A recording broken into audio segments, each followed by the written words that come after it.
आगे हम इस पाठ के प्रश्नोत्तरों को हल करेंगे। पहला प्रश्न, सही और गलत बताइए। जेम्स मिल ने भारतीय इतिहास को 3 कालखंडों में बांट दिया था।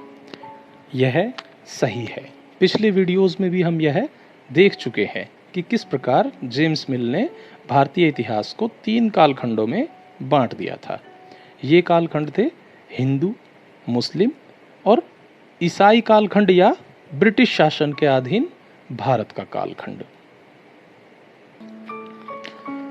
जेम्स मिल ने इस बारे में 1817 में एक किताब में अपना पक्ष ढंग से रखा है, व्यवस्थित करके रखा है, a history of British India.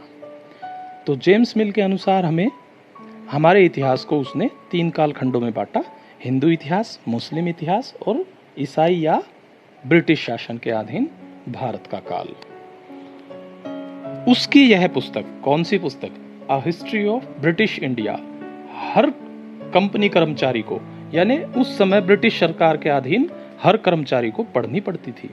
उसी आधार पर भारत का शासन चलता था, क्योंकि इसके अनुसार इसने भारतीय इतिहास का अध्ययन किया और उसके बारे में अपनी धारणाएं बनाई, जिसे ब्रिटिश साम्राज्य की भी अनुमति थी। जेम्स मिल की सोच लेकिन संकुचित स्वभाव की थी। कैसे? क्योंकि इसने भारत के उज्जवल इतिहास को धता बता दिया था। इसने भारतीय इतिहास को उतनी महत्ता नहीं दी जितनी इसने, यानी जेम्स मिल ने यह धारणा बना रखी थी कि एशियाई लोग पिछड़े हुए हैं, इनकी बुद्धिमत्ता पर संदेह है था उसे। यह उन्हें अपने समान बुद्धिमान नहीं मानता था, यह उन्हें रूढ़िवादी मानता था और उनके सोच को, एशियाई लोगों की सोच को, यह भारतीयों के बारे में ही नहीं था, अपितु यह भारत के पड़ोसी देशों के बारे में भी जेम्स मिल की सोच को दर्शाता है। और सबसे अचंभित करने वाली बात यह है कि जेम्स मिल कभी भारत आया ही नहीं और उसने ब्रिटेन में बैठकर ही भारत के विषय में, पूरे एशिया के विषय में यह धारणा स्थापित कर ली। और मजे की बात यह है कि कंपनी जेम्स मिल की किताब को ही आदर्श मानकर शासन चला रही थी। खैर, सरकारी दस्तावेजों से हमें यह समझने में मदद मिलती है कि आम लोग क्या सोचते थे। यह गलत है। पिछले बार भी मैं इस बारे में बता चुका हूं कि सरकारी दस्तावेजों में सरकार की नीतियों के बारे में, सरकार की पॉलिसीज के बारे में ही ज़्यादा महत्वपूर्ण प्रकाश डाला जाता है। यह आम जनता की सोच को, आम जनता नीतियों के बारे में क्या सोचती थी, इस विषय में कम से कम वर्णन करता है, क्योंकि यह उनकी पॉलिसीज को चुनौती देता था। अंग्रेजों को लगता था कि सही शासन चलाने के लिए सर्वेक्षण महत्वपूर्ण होते हैं। यह सही भी है, क्योंकि अंग्रेजों ने इसके लिए 1767 में भारतीय सर्वेक्षण विभाग की स्थापना की।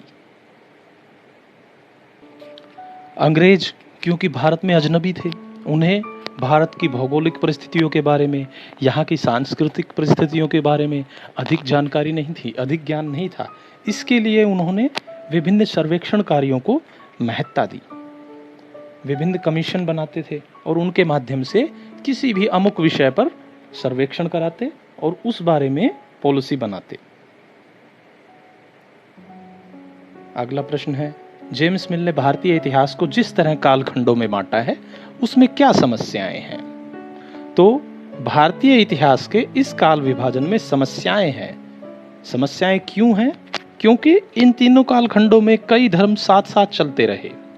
जैसे उसने कहा हिंदू कालखंड, तो हिंदू कालखंड में भी प्राचीन काल में जैन धर्म और बौद्ध धर्म साथ साथ चलते रहे थे, जबकि शासक वर्ग हिंदू था। उसके बाद जब इसने, जेम्स मिल ने मुस्लिम कालखंड कहा है, उस समय भी हिंदू रियासतें भी थी, हिंदू राज्य भी थे, हिंदू प्रांत भी थे और अधिकारी भी हिंदू होते थे। औरंगजेब, जिसके बारे में यह मान्यता है कि वह अत्यंत कट्टर मुस्लिम शासक था, उसके समय में सबसे अधिक हिंदू अधिकारियों की नियुक्ति हुई थी। तो इस तरह से और इसी तरह से ब्रिटिश शासन या जो उसने ईसाई काल कहा है उसमें भी मुस्लिम और हिंदू रियासतें भारत में मौजूद थी, भारत में अवस्थित थी। तो यह तथ्य सही प्रतीत नहीं होता।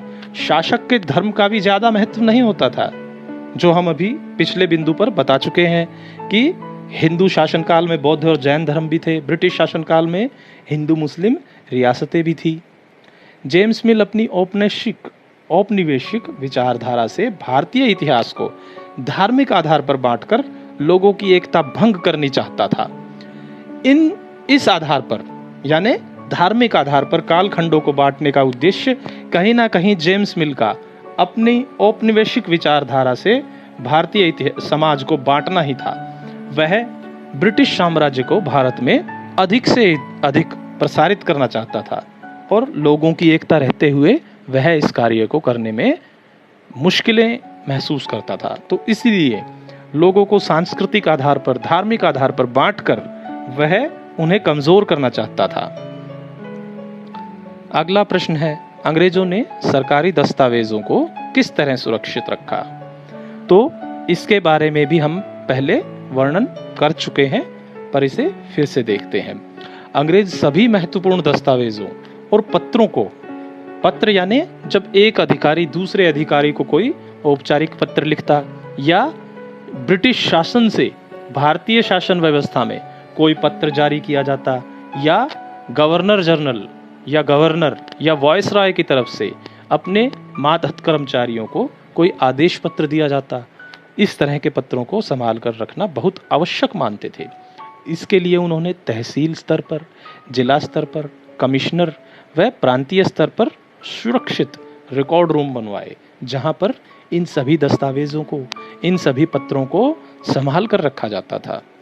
इसके अतिरिक्त ऐतिहासिक दस्तावेजों के लिए अभिलेखागार, जो हम पिछले वीडियोस में पढ़ चुके हैं, और संग्रहालय भी बनवाए, जहां पर ऐतिहासिक दस्तावेजों को, ऐतिहासिक पत्रों को, यानी जिन चीज़ों का इतिहास पर गहरा प्रभाव पड़ता है, संभाल कर रखा जाता था। जब प्रिंटिंग मशीनों का आविष्कार हुआ और भारतीय व्यवस्था में प्रिंटिंग मशीनों का प्रयोग होने लगा, तो वे इन पत्रों की कई कई प्रतिलिपियां बनाते थे ताकि उनको अधिक से अधिक जगह पर संभाल कर रखा जा सके, अधिक से अधिक प्रसारित किया जा सके। तो इस प्रकार हम देखते हैं कि अंग्रेज सरकारी दस्तावेजों को सुरक्षित रखने की प्रवृत्ति रखते थे। अगला प्रश्न है, इतिहासकार पुराने अखबारों से जानकारी जुटाते हैं, वह पुलिस की रिपोर्टों में उपलब्ध जानकारी से किस तरह अलग होती है? अखबार के रिपोर्टर आमतौर पर स्वतंत्र होकर कार्य करते हैं, इसीलिए वे तथ्य लिखते समय पक्षपातपूर्ण व्यवहार नहीं करते। उन पर किसी सरकारी दबाव का न होना उन्हें स्वतंत्र होकर कार्य करने की शक्ति प्रदान करता है, जबकि पुलिस को प्रशासन के अधीन रहकर, सरकार के अधीन रहकर, व्यवस्था के अधीन रहकर कार्य करना पड़ता है।